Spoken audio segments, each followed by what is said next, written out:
stage tour on Philip's solo concert for 7 Sins.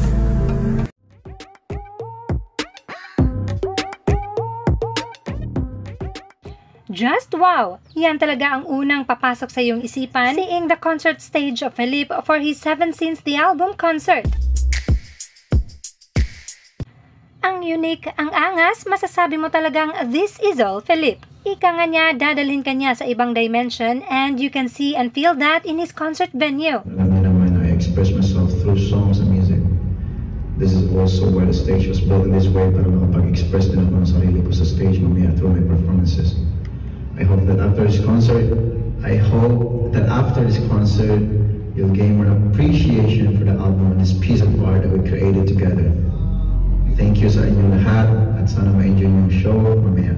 See you later! 7 months umanong pinagplanuhan ni Philip at kitang-kita yan sa kanyang theme, concept, and of course, the output.